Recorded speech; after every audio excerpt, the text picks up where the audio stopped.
Hoy vamos a estar analizando el libro de Santiago de una manera global. Vamos a ver un resumen de las diferentes enseñanzas que hemos estado viendo a lo largo, en la medida que hemos estudiado el libro. Algunos pensarán que va a ser repetitivo algunas cosas y seguramente van a oír cosas que ya hemos dicho, que ya hemos estudiado. Y sin embargo, la repetición no es mala, ¿verdad? La repetición refresca nuestra memoria, la repetición de alguna manera afirma esas verdades que a veces se nos olvidan. Y los apóstoles en sus cartas dicen que a veces no se cansan de repetir las mismas cosas. En los proverbios vemos que hay repetición, en los salmos hay hasta repetición de forma de paralelismo de diferentes palabras. Y de alguna manera todo eso y aún en los estudios y en la vida muchas veces necesitamos volver a los mismos conceptos, a las mismas enseñanzas, a las mismas bases para que vayan siendo afirmadas en nuestro corazón y para que sigan transformando nuestra vida. Vamos a, de alguna manera, tocar algunos conceptos eh, que ya hemos visto, pero que son importantes. El objetivo de la Carta de Santiago, en primer lugar, ¿con qué objetivo Santiago escribe su carta? Vemos de que él busca ayudarnos a reconocer el estado de perfección al que somos llamados.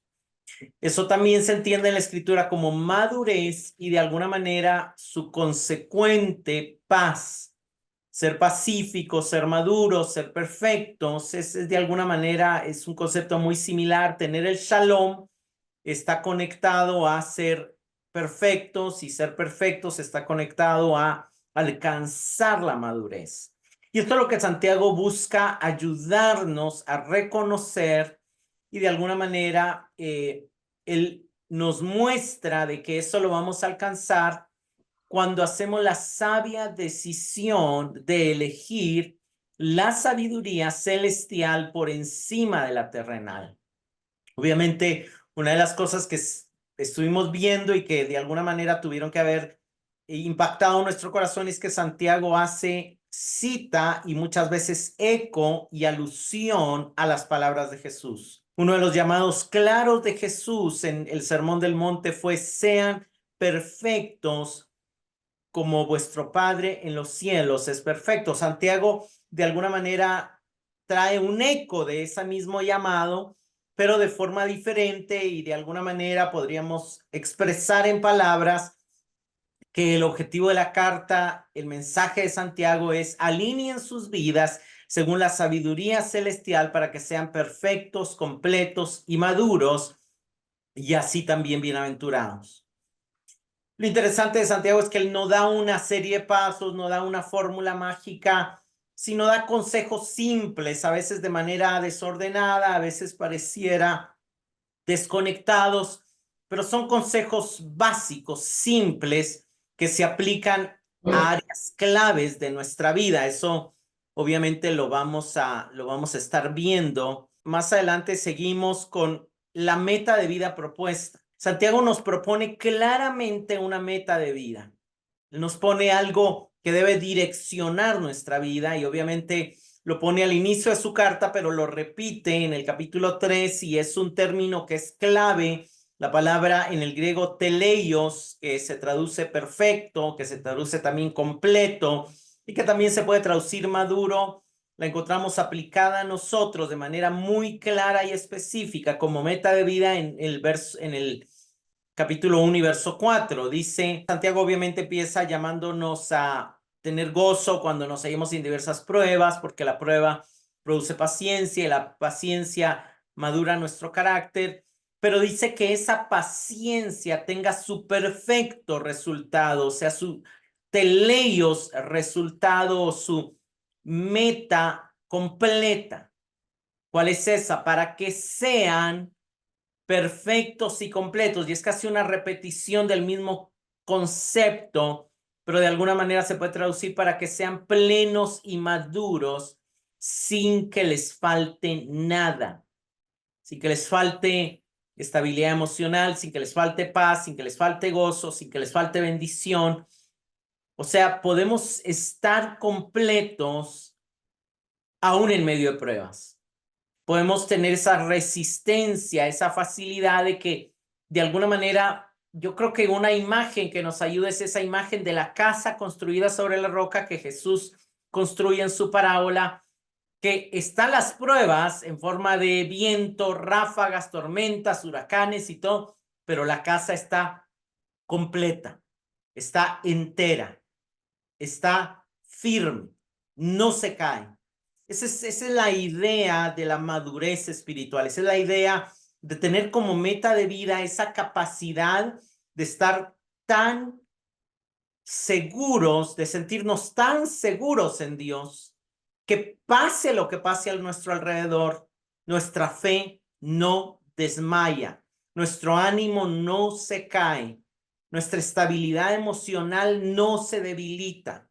De alguna manera estamos viviendo en lo que la Biblia llama el reposo de Dios. Eso es de alguna manera la meta de vida, que eso sí es alcanzable en esta vida. La impecabilidad no es alcanzable en esta vida. La felicidad completa no es alcanzable en esta vida, pero esa perfección, o mejor dicho, madurez, sí es alcanzable en esta vida. Santiago 3:2 dice, porque todos fallamos de muchas maneras. Si alguien no falla en lo que dice, es un hombre teleios, perfecto, capaz de refrenar todo su cuerpo. O sea, esa perfección es esa capacidad de tener nuestras emociones bajo el control del Espíritu, bajo el control de la verdad de Dios. Y como Dios es fiel, aunque todo el mundo se caiga, Dios no se caerá.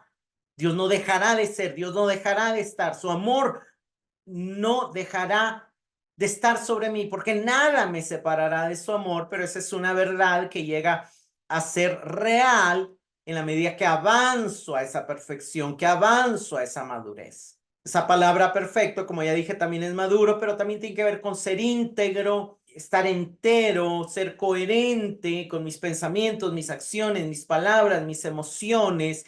Mi fe impregna todo lo que soy, es ser pleno y es ser consistente. Obviamente son expresiones sinónimas. Consistente lo que creo, con lo que hago, con lo que digo, con la manera en que reacciono ante las pruebas y ante las adversidades de la vida. Hay una consistencia en el hombre maduro, en el hombre perfecto. Y esa es la meta que Santiago nos propone como meta de vida. Santiago nos dice, ¿quieres tener una meta de vida? De alguna manera busca el ser maduro.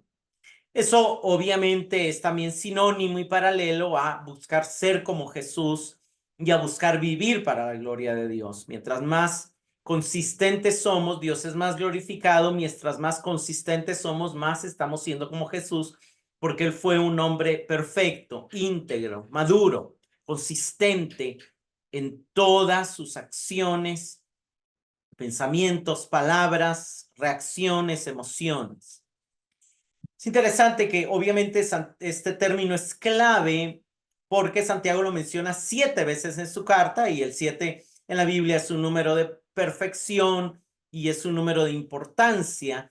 Y obviamente también habla, por ejemplo, no solamente habla de nosotros como perfectos, él dice que toda buena dádiva y todo perfecto proviene del Padre. Él habla de la ley de Dios como la ley perfecta, y de alguna manera ahí es donde vemos que van a aparecer esos 7 veces la palabra teleios en la carta de Santiago. Ahora, aunado a esa meta de vida, que es la meta que alcanzar, hay un modo de vida. De alguna manera, no es lo mismo meta como un punto al que llegar, como un modo, como el estilo de vida mientras caminamos a esa meta. Y ese modo de vida propuesto por Santiago es el ser bienaventurado, y el ser bienaventurado es el ser floreciente. Obviamente están muy relacionados, porque el ser floreciente, el término bienaventurado tiene siempre, tenemos que recordar que la mejor relación es pensar en ese árbol plantado junto a corrientes de agua que está siempre floreciente, siempre verde, siempre dando fruto. De alguna manera también habla de estabilidad, también habla de que aunque haya sequía, aunque haya verano o aunque haya invierno, lo que le da estabilidad, lo que le da verdor al árbol no es la etapa o la estación del clima que esté viviendo, sino el estar junto a las aguas que le dan vida. Entonces, de alguna manera, podemos verlo como meta y modo de vida o podemos verlo como una visión más abierta de la meta de vida. Pero son conceptos paralelos, pero sí es importante verlos por aparte porque nos señalan un aspecto diferente. Bienaventurado, nos dice Santiago 1:12, es el hombre que persevera bajo la prueba, porque una vez que ha sido aprobado, recibirá la corona de vida. Entonces hay un disfrute de la vida en el bienaventurado y se alcanza esa bienaventuranza por aprobar, por perseverar, por mantenernos fieles ante las pruebas. Más adelante, Santiago 1:25 dice, el que mira atentamente a la ley perfecta, la ley de la libertad, y permanece en ella, o sea, hablando de la palabra, el que se expone a la palabra y la obedece, no volviéndose un oidor olvidadizo, sino un hacedor eficaz, será bienaventurado. O sea, florecerán sus obras, florecerán sus acciones. ¿Por qué? Porque sus acciones están siendo hechas en obediencia al llamado que la palabra de Dios le está haciendo de manera constante cada vez que la ve, como verse en un espejo. Ese es el mensaje de Santiago. Obviamente, el llamado es a perseverar en las pruebas, el llamado es a obedecer la palabra y el llamado también es a sufrir con paciencia. También en el capítulo 5, verso 11 dicen, miren que tenemos por bienaventurados a los que sufrieron, y en el contexto hablan de los que sufrieron pacientemente, y está él amarrando estos dos conceptos de sufrir y paciencia y los está uniendo como sufrir pacientemente. Ya puso como ejemplo a los profetas y va a poner como ejemplo a Job. Han oído de la paciencia de Job. Podríamos decir aquí han oído de la paciencia con la que Job atravesó su prueba.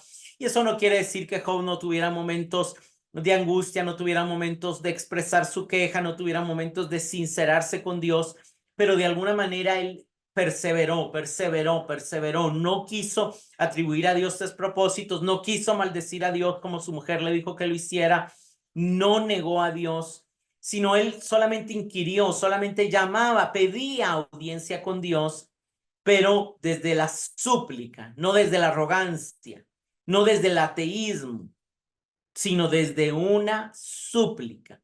Entonces, es importante ver las lecciones que Job y los profetas nos dan y cómo Santiago nos está mostrando que imitarlos a ellos es la manera de alcanzar esta meta de perfección y este modo de vida bienaventurado. También Santiago da consejos específicos para alcanzar esta vida, ¿verdad? Esta vida de perfección y esta vida de bienaventuranza. Y, por ejemplo, el primer consejo que él da, que es con el que abre su carta, es tengan como motivo de gozo, tengan por sumo gozo cuando se hallen en diversas pruebas. El mensaje de Santiago básicamente es aprovechen sus pruebas, no desperdicien sus pruebas, sino vean la prueba como un medio de aprendizaje, como un medio de crecimiento, como una oportunidad de poner en ejercicio su paciencia, su fidelidad y su perseverancia para que cuando salgan aprobados hayan crecido y estén más cerca de la meta de perfección y más cerca de la bienaventuranza. Obviamente es una repetición la que encontramos en el verso 12, bienaventurado el hombre que persevera bajo la prueba. Lo que Santiago nos está diciendo es la prueba está para perseverar, está para demostrar que estamos caminando hacia la meta, que estamos comprometidos con nuestro avance hacia la madurez. En el verso 25, básicamente, ya lo acabamos de ver, pero básicamente lo que dice es que mira atentamente a la ley y permanece en ella, habiéndose vuelto un hacedor eficaz. Lo que está diciendo es un consejo para alcanzar la perfección es vivan la palabra, apliquen la palabra. No solamente la oigan, vean cómo esa palabra, ese mensaje que oyen el domingo o el lunes o cualquier día que oigan o que lean o que mediten la palabra de Dios, pregúntense, ¿qué acción específica tengo que cambiar en mi vida para obedecer esta palabra? Y pongan en práctica esa acción específica. Ese es ser hacedores eficaces. Por eso es importante, por eso los predicadores también aunque no es una obligación, deberíamos de ayudar a los oyentes dando algunos consejos prácticos al final del mensaje. Deberíamos de poder explicar cómo ese mensaje se puede llevar a la vida. Y de alguna manera ahí por eso terminamos a veces con preguntas de reflexión o con consejos o con llamados, porque son llamados a la acción que de alguna manera faciliten al oyente a ser un hacedor eficaz de la palabra. En el 5:11 obviamente vemos el sufrir pacientemente, ya mencioné a Job y no solamente Job es aludido, sino todos los profetas tuvieron este ejemplo de sufrimiento paciente o de paciencia sufriente. Una de las lecciones que también Santiago nos dice es que tenemos una necesidad apremiante de sabiduría. La sabiduría es un elemento clave para alcanzar la perfección, porque sin sabiduría difícilmente vamos a ver la prueba como motivo de gozo. Sin sabiduría, no vamos a poder perseverar bajo la prueba. Sin sabiduría, nos va a ser muy difícil sufrir pacientemente. Sin sabiduría, no vamos a poder llevar a la práctica la palabra que estamos oyendo. Entonces ahí Santiago dice, si a alguno de ustedes le falta sabiduría para que les va a ayudar a gozarse en las pruebas, pídasela a Dios, que a todos abundantemente y sin reproche y les será dada. Y en el 1:21 dice, desechando toda inmundicia y todo resto de malicia, reciban con humildad la palabra implantada. O sea, ese aprender la palabra es aprender sabiduría. ¿Por qué? Porque de Dios, a través de su palabra, viene la sabiduría, el conocimiento y la inteligencia. Esa palabra, esa sabiduría es poderosa para traer salvación a nuestras almas, para que la salvación, que ya es una realidad de nuestro espíritu, afecte nuestras emociones, nuestros pensamientos, nuestras reacciones, todo lo que respecta al alma, todo lo que es referente al alma. Pero Santiago también hace una advertencia, hay un peligro que los cristianos debemos cuidarnos, hay un peligro del que los cristianos debemos cuidarnos, el doble ánimo. El doble ánimo es un alma partida, un corazón partido, una doble meta, ¿verdad? O sea, es fácil también tener metas aquí en esta tierra y no está mal tener objetivos temporales, pero lo malo es cuando eso llega a ser una doble meta al mismo tiempo que la meta de la perfección espiritual. Entonces también tenemos como meta mi casa, mi matrimonio, el futuro de mis hijos, mi éxito profesional. O sea, eso tener dos metas es tener dos ánimos, dos almas, dos cosas que impulsan nuestra vida. Santiago dice, ese es un peligro. Es un peligro que tienen que cuidarse.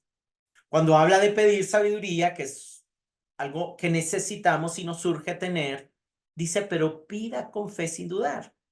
Porque el que duda es como la ola del mar, que va de aquí para allá, pero en ningún lugar llega a la orilla. No piense que va a alcanzar la meta, porque es un hombre de doble ánimo, inestable en todos sus caminos. Y tenemos que entender que el pedir dudando es cuando nuestra boca dice algo en petición, pero nuestras acciones hacen lo contrario.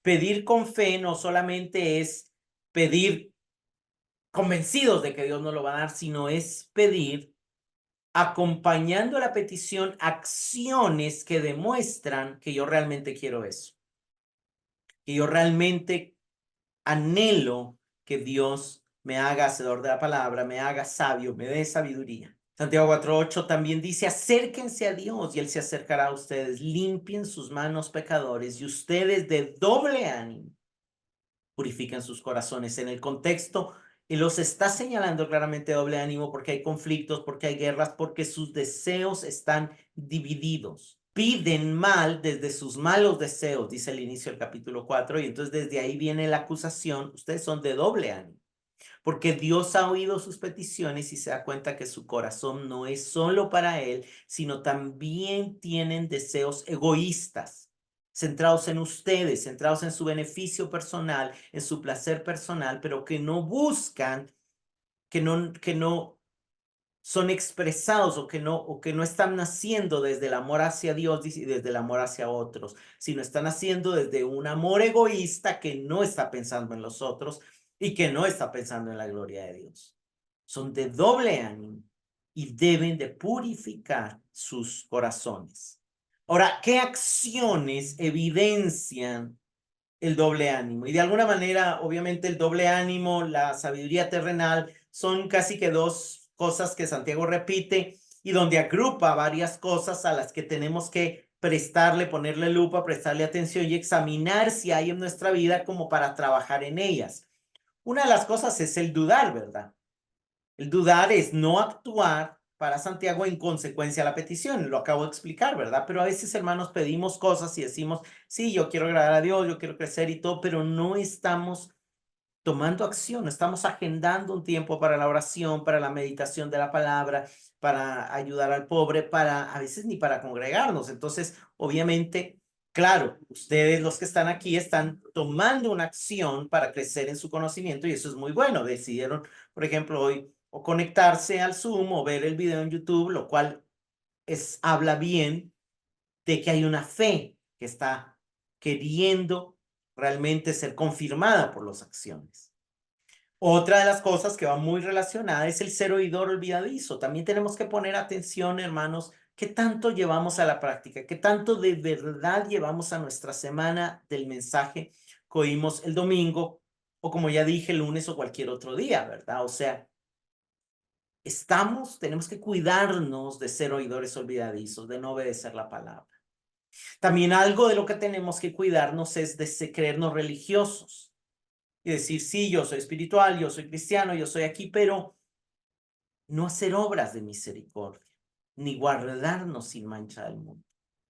Santiago dice, si alguien se cree religioso, sí, está bien, pero si solo dice palabra no le sirve de nada. La verdadera religión es hacer obras de misericordia con el más vulnerable. Él pone de ejemplo la viuda y el huérfano, tal vez no es el mismo caso en nuestra época moderna, pero hay personas necesitadas de nuestra compasión y de nuestra misericordia, pero él también dice, y guardarse sin mancha al mundo. O sea, si no estamos haciendo obras de misericordia y si no nos guardamos sin mancha del mundo, estamos siendo de doble ánimo. Otra situación es la actitud de favoritismo. También el hacer discriminación, el preferir a unos sobre otros. En el caso de Santiago, él pone como ejemplo la actitud de favoritismo con el rico y discriminación para con el pobre. Esas son cosas que también tenemos que cuidarnos. Tener esa actitud evidencian un doble ánimo del que tenemos que cuidarnos. Y por último, que yo creo que es como repetido y está muy conectado con las primeras dos, aunque lo vemos en una posición diferente en la carta de Santiago, es el no mostrar nuestra fe por las obras. Alguien que dice que tiene fe, pero no lo demuestra en sus obras, es una persona de doble ánimo, que necesita examinar su fe, examinar su corazón, dónde está puesto su amor. También Santiago muestra que el actuar con celos y ambición personal también es doble ánimo, que él lo pone como algo de sabiduría terrenal, pero es lo mismo, ¿verdad? Es alguien que no va hacia ningún lado. O sea, hermanos, estas acciones, recordemos que el doble ánimo, ser inestable en los caminos, es como la hoja que está en el mar, pero nunca va a llegar a la meta. Estas cosas es importante ponerlas atención porque nos atrasan el llegar a la meta de perfección, de bienaventuranza. Entonces, cuando vivimos nuestro cristianismo compitiendo con otros, estamos perdidos, porque el cristianismo no es para competir por otros, es para ser como Cristo. Algunos van a la par nuestra, otros van un poquito adelante, otros van un poquito atrás. A los que van a la par nuestra, apoyémoslos si se cansan. A los que van atrás, jalémoslos. A los que van adelante, imitémoslos y aprendamos de ellos. Pero no estamos compitiendo, somos del mismo equipo. Y de alguna manera ahí entra que algo que también tenemos que cuidar es el vivir en guerras y conflictos. Obviamente explicamos que eso habla de guerras internas, conflictos externos, partidismos, ponerle demasiada importancia a la denominación, a la sí, a esas cosas externas. Tenemos que tener cuidado de eso. El difamar al hermano, el murmurar, el inventar, eso es algo que Santiago también nos dice, no murmuréis, no difaméis a los hermanos. Y el hablar con arrogancia también es un síntoma, una evidencia de doble ánimo. Hablar con arrogancia, planificando, dejando de fuera a Dios, o sintiéndonos mejor que los hermanos, o pensando que nuestra vida depende de nosotros y olvidando que depende de Dios. Y también él habla de no quejarse los unos contra los otros. Obviamente, todas estas cosas que al verlas es evidente que no están viniendo desde el amor, es evidente que no están surgiendo desde la paz, desde el reposo en Dios, reflejan un doble ánimo con el cual hay que tener cuidado. Uno de los temas centrales o el tema central de la carta lo vemos en Santiago 3 del 13 al 18, donde él habla de las dos sabidurías, la sabiduría terrenal, natural y diabólica versus la celestial, espiritual y divina. Él dice: quien es sabio y entendido entre ustedes, que muestre por su buena conducta sus obras en sabia mansedumbre. Pero si tienen celos amargos y ambición personal en su corazón, no sean arrogantes y mientan así contra la verdad. Esta sabiduría no es la que viene de lo alto, sino que es terrenal, natural y diabólica. Porque donde hay celos y ambición personal, ahí hay confusión y toda cosa mala. Pero la sabiduría de lo alto es primeramente pura, después pacífica, amable, condescendiente, llena de misericordia, de buenos frutos, sin vacilación, sin hipocresía. Y la semilla cuyo fruto es la justicia se siembra en paz por aquellos que hacen la paz. Básicamente, aquí vemos que produce la sabiduría terrenal, natural y diabólica, que es básicamente el doble ánimo. Produce celos amargos, una visión presional, produce una vida inestable, produce ser oidores olvidadizos, produce una fe muerta, produce guerra interna que lleva a la insatisfacción, produce conflictos internos que lleva al favoritismo, a las quejas, a la difamación a los hermanos, produce arrogancia y desviación de la verdad, produce desorden y ausencia de ningún beneficio real, produce falta de descanso, de paz, de refrigerio, de felicidad. O sea, ¿queremos estas cosas? Definitivamente no. ¿Es lo que buscamos de la vida? Definitivamente no. Entonces, no elijamos esta sabiduría terrenal y diabólica y evitemos ser de doble ánimo. Por otro lado, ¿qué produce en nosotros la sabiduría celestial, espiritual y divina, que es la que Santiago nos invita a buscar? Primero, se goza en las pruebas. Nos lleva a ser hacedores de la palabra. Produce una fe que crece juntamente con las obras. La fe va creciendo, las obras van creciendo. Hay una unidad entre ellas. Produce paz interior y produce paz exterior. Produce paz interior, o sea, con nosotros, contentamiento con lo que Dios nos ha dado y paz en las relaciones que tenemos con otros. Nos lleva a resistir al diablo y entonces el diablo sale huyendo, y también nos guía a esperar pacientemente la venida del Señor, sabiendo que Él vendrá para darnos recompensa, y nos conduce a confesarnos nuestros pecados los unos a los otros y a orar los unos por los otros. Un repaso: ¿qué es o cómo es la sabiduría celestial, espiritual y divina? Santiago dice primeramente pura. ¿Qué quiere decir eso? Que no negocia con el pecado.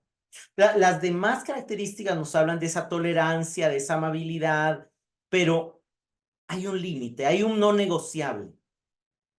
No negocia la santidad de Dios, no negocia la búsqueda de pureza, no negocia con el pecado, no da lugar al libertinaje, pero sí es pacífica.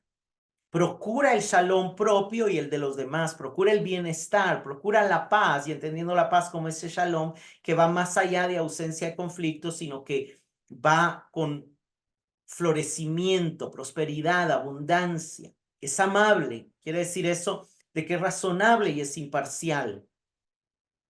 De alguna manera escucha.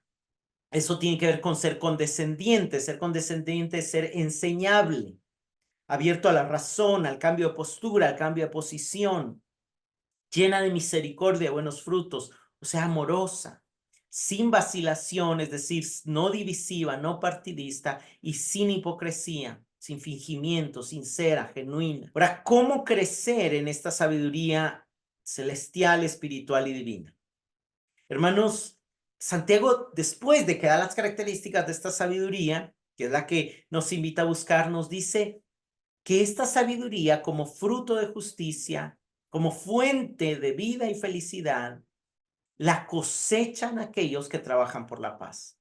O sea, Santiago está enfatizando, no van a alcanzar la felicidad, no van a alcanzar la perfección, no van a alcanzar la bienaventuranza si están viviendo con celos, con ambiciones y con divisiones. Lo primero que tienen que soltar es el egocentrismo, el ensimismamiento, la egolatría. Tienen que procurar la paz. Procurar la paz es buscar la reconciliación de los demás con Dios y con nosotros, es buscar el bienestar no solamente mío, sino de los demás. Ahí es donde entra ese concepto que el amor no busca lo suyo. ¿Y entonces qué busca el amor? El bien común. Tampoco es que el amor se demerita, no, el amor busca el bien común, porque el amor sabe que si hay justicia se va a gozar por la injusticia, que si hay verdad se va a gozar por la verdad, porque eso va a beneficiar a todos. Eso es lo que hace la sabiduría, y esa es una manera de sembrar para la sabiduría celestial, trabajar por la paz, trabajar por el bien común. Para Santiago, el más sabio no es el que más sabe, no es el que tiene más doctrina en la cabeza, no es el que se sabe la Biblia ni las teologías sistemáticas de memoria, sino el que comprometido con la santidad, con la pureza, procura el amor y procura la paz. ¿Cuáles son los mandamientos que Santiago nos da en su carta? En primer lugar, él nos llama a considerar las pruebas como un motivo de gozo, a cambiar nuestra visión del sufrimiento. El sufrimiento no es algo a evitar, es algo del cual aprender, es un medio para ser transformados. Es lo primero que Santiago nos dice. Lo segundo es, pidan sabiduría a Dios con fe.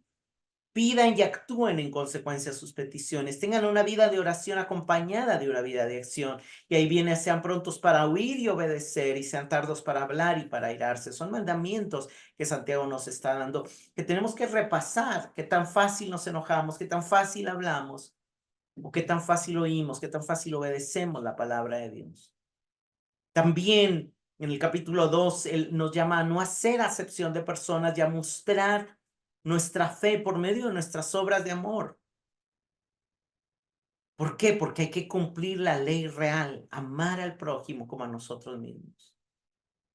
En el capítulo 4 da varios consejos, uno tras otro, y nos dice, sométanse a Dios, resistan al diablo, acérquense a Dios, limpien sus manos, purifiquen sus corazones, aflígense, lamentense, lloren y humíllense delante del Señor. Pero todo va en un mismo paquete. Someternos, acercarnos y humillarnos al Señor en arrepentimiento, en limpieza, en confesión. Y así el diablo va a huir. En el capítulo 5 ya él pasa a darnos el mandamiento de esperar con paciencia la venida del Señor. Y termina dando unos últimos mandamientos, que es orar, cantar, confesar los pecados, orar los unos por los otros y cuidar los unos de los otros, haciendo volver al hermano cuando se ha extraviado de la verdad. Muy interesante es lo que aprendemos de Dios también en la carta de Santiago. ¿Qué nos dice Santiago de la persona de Dios? ¿Cuál es la imagen que Santiago nos muestra de nuestro Padre? Y lo primero que Santiago nos dice en la primera vez que menciona a Dios es que Él da a todos abundantemente y sin reproche. Santiago quiere que creamos que Dios es un Dios generoso, que Dios no hace acepción de personas como si lo hacemos nosotros. Él no reprocha, que Dios no está buscando cómo decirnos qué encontrar en nosotros para no darnos algo. No, no, no. Él da a todos abundantemente, da a todos. No tiene favoritos, Él da a todos abundantemente y sin reprocharle nada a nadie. Más adelante, Santiago también dice que hay una idea equivocada de la cual no tenemos que caer, es que Dios no puede ser tentado ni Él tienta a nadie. Dios no envía pruebas con el propósito de hacernos caer o de guiarnos hacia el pecado. Dios no nos tienta. Él no puede ser tentado, pero Él tampoco nos tienta. Él sí nos prueba para que crezcamos, pero esperando, pero también dándonos los recursos, la esperanza, la palabra, para que salga lo mejor de nosotros, no para que salga lo peor de nosotros. Claro, el enemigo sí tienta, y toda situación difícil, inesperada, es tanto una prueba como una tentación, pero la tentación viene de nuestros deseos, no de Dios, lo que Santiago nos dice. Después dice que toda buena dádiva y todo don perfecto desciende de lo alto, del inmutable Padre de las luces o del Padre de las luces en el cual no hay mudanza ni sombra de variación. Pero lo que Santiago está diciendo es, hermanos, todo lo que viene de Dios es bueno y es perfecto. Nada de lo malo que hay en nuestra vida viene de Dios. Eso viene del mundo, viene del pecado, viene de los padres, viene de la historia. Pero todo lo que viene de Dios es bueno y es perfecto. Y el Dios que tenemos es nuestro Padre. Es el Padre de las luces. Lo que nos ha dado es luz, no tinieblas. Y Él no cambia. Él siempre nos va a dar cosas buenas. No es hoy cosas buenas y mañana malas. No, Él no cambia. Él es inmutable. Otra de las cosas que Dios hace es que Él hace descender la sabiduría de lo alto. La sabiduría celestial, divina, viene de lo alto porque Dios la envía de lo alto. Y lo último en el capítulo 3 que Santiago nos dice acerca de la persona de Dios es que Él resiste a los soberbios y da gracia a los humildes.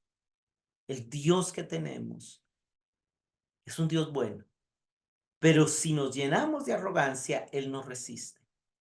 Pero si nos humillamos ante Él derrama sobre nosotros gracia sobre gracia.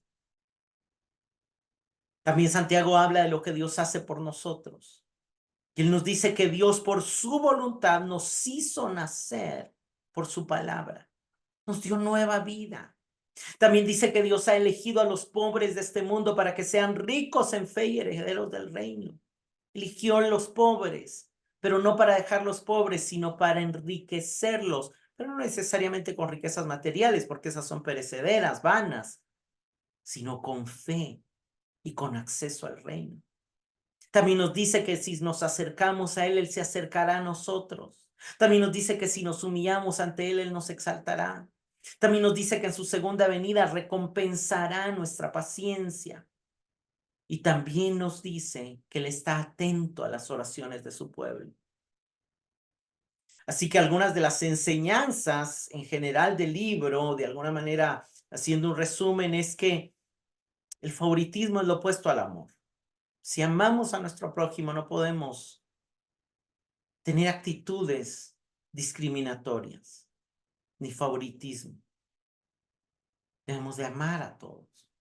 También otra de las enseñanzas claras en el libro es que la fe verdadera va creciendo juntamente con las obras. Las obras y la fe actúan y se fortalecen juntas. Es una de las enseñanzas claves del libro de Santiago.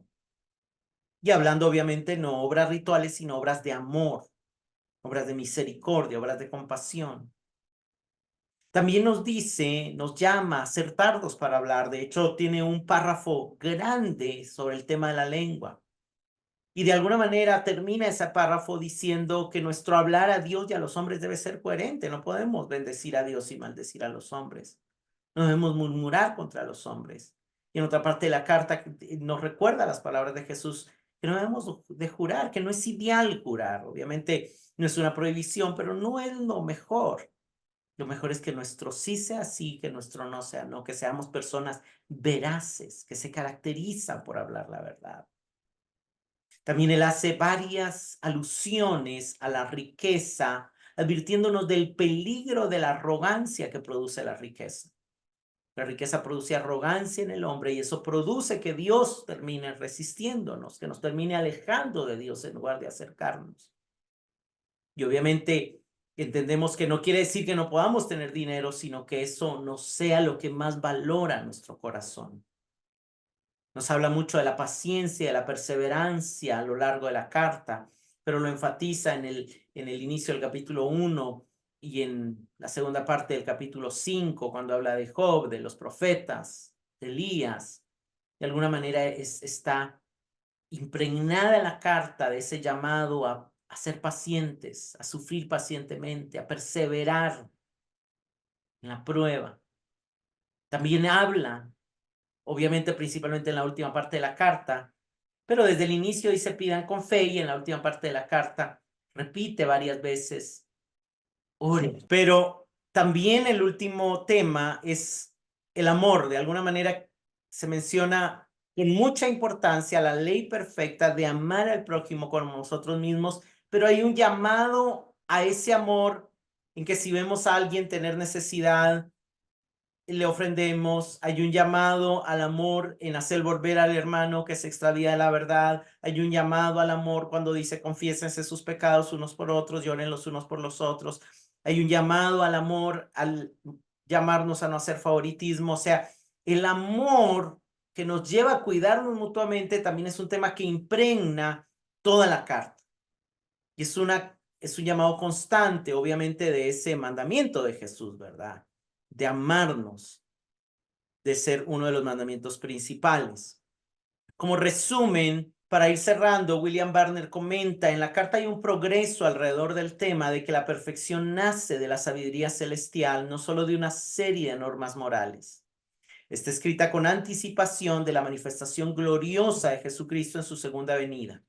En ella Santiago nos exhorta a no ser de doble ánimo, a no titubear ante las circunstancias que se presentan, tanto como pruebas como tentaciones, sino a permanecer fieles a Dios como creyentes íntegros y maduros. Básicamente lo que él está diciendo es que la sabiduría celestial no es una serie de normas, sino es de alguna manera esa búsqueda de paz, esa mansedumbre, ese amor a Dios que nos hace tener un compromiso en contra del pecado, pero ese amor a los hombres que nos lleva a escuchar, que nos lleva a ser amables, que nos lleva a ser gentiles, que nos lleva a aprender de ellos, que nos lleva a enseñarles, que nos lleva a cuidarles. Es parte de lo que está en toda la carta. También es eminente el tema de la segunda venida, en la que Cristo va a venir a recompensar y claramente hacer el llamado a ser de un solo ánimo, de una sola meta, de un solo corazón. ¿Para qué? Para que cuando vengan las pruebas o las tentaciones, podamos ser aprobados, podamos permanecer fieles y podamos ir creciendo en esa madurez y en esa perfección. Hay mensajes paralelos en algunos de los libros de la Biblia y, por ejemplo, en Pedro, en las cartas de Pedro. En la primera carta, Pedro dice que deseemos como niños recién nacidos la leche pura de la palabra para que por ella crezcamos. También hay un entendimiento claro de Pedro a sus lectores.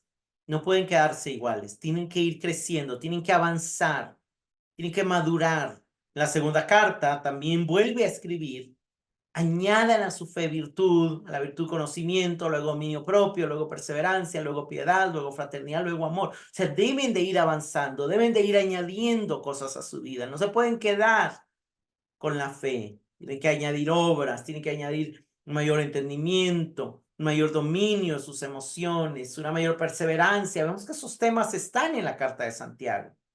Perseverancia, piedad. Esa piedad tiene que ver con guardarnos sin mancha el mundo, con la compasión también, fraternidad, el cuidar unos de los otros, un tema preeminente en Santiago, y amor como meta máxima, que sería lo equivalente a la perfección en la carta de Santiago. Para los hebreos también dice, señores, debemos de dejar las enseñanzas elementales y en el contexto anterior, dejar de ser niños y avanzar hacia la madurez. Hay un llamado también a crecer. También Pablo, en muchas de sus cartas, él habla, pero quizá para mencionar solo un pasaje, en el capítulo 3 de Filipenses, verso 12, él dice, no es que ya lo haya alcanzado o que ya haya llegado a ser perfecto. También tiene la misma meta, el llegar a ser perfecto, y sabe que todavía no lo ha alcanzado, pero da un consejo. Dice, sigo adelante a fin de poder alcanzar aquello para lo cual fui alcanzado por Cristo. Hermanos, yo mismo no considero haberlo ya alcanzado, pero una cosa hago, olvidando lo que queda atrás, extendiéndome la cuesta adelante, prosigo hacia la meta para obtener el premio. Hay un llamado también a esperar la recompensa. Lo vemos en el Sermón del Monte de Jesús. Si oran en secreto, si ayunan en secreto, si dan al pobre en secreto, su Padre los recompensará. Si son perseguidos por mi nombre, tendrán su recompensa en los cielos. Lo vemos en Santiago. El que persevera bajo la prueba recibirá la corona de vida. Esperen la segunda venida del Señor y sigan la paciencia, el ejemplo de Job de paciencia para ser recompensados. Pablo también dice lo mismo. Como preguntas de reflexión, ¿vives consciente de que ahora perteneces al reino de Dios y estás regido bajo sus leyes? Tal vez no es un tema que se mencione en Santiago, pero de alguna manera uno de los entendimientos que impregna su carta es: somos hermanos, somos del Rey, tenemos la fe en el glorioso Señor Jesucristo. Vivamos rigiéndonos a la ley perfecta, a la ley de la libertad, a la ley del amor. ¿Por qué? Porque pertenecemos al reino. Son los valores del reino los que guían tu vida. Que lo que Santiago dijo es eso, ¿verdad? Los valores del reino es la paciencia, es el amor, es el cuidado mutuo, es la perseverancia, la fidelidad. Esos son los valores del reino y esos deben de guiar nuestra vida. Buscas y pides la sabiduría de lo alto, procurando la paz y expresando el amor a Dios y a tus hermanos. Hermanos, la manera de buscar y de crecer en esta sabiduría de lo alto es procurar la paz a través de expresar nuestro amor a los hermanos, porque amando a los hermanos es la manera en que amamos a Dios. Como última pregunta, ¿es la madurez la meta de tu vida? Esa es la meta que Santiago nos propone, también Hebreos, también Pablo, también el autor de los Hebreos, también Pablo, también Pedro. Hermanos, anhelemos crecer, anhelemos madurar. Señor, te damos gracias por esta carta y por todos los llamados que tú nos haces. Señor, reconocemos como Pablo que no hemos llegado a ser perfectos, ni lo hemos alcanzado esa meta. Pero queremos, al igual que Pablo, hacer una sola cosa: seguir hasta alcanzar aquello para lo cual tú nos has alcanzado. Y en ese procurar esa meta te pedimos, Señor, haznos crecer en la sabiduría celestial, espiritual y divina. Sigue derramando de lo alto tus buenas dádivas y tus dones perfectos. Gracias por mostrarnos que eres un Dios generoso. Gracias por invitarnos a obedecer tu palabra y a sufrir pacientemente cuando vengan las pruebas, sabiendo que tú nos ofreces, aparte de la salvación, una recompensa eterna. Tú eres esa recompensa. Tú, tu gloria, el conocerte a ti y el estar contigo, la mayor recompensa que podemos anhelar. Y te damos gracias, Señor. Ayúdanos a permanecer fieles. Te lo suplicamos en el nombre de Jesús. Amén.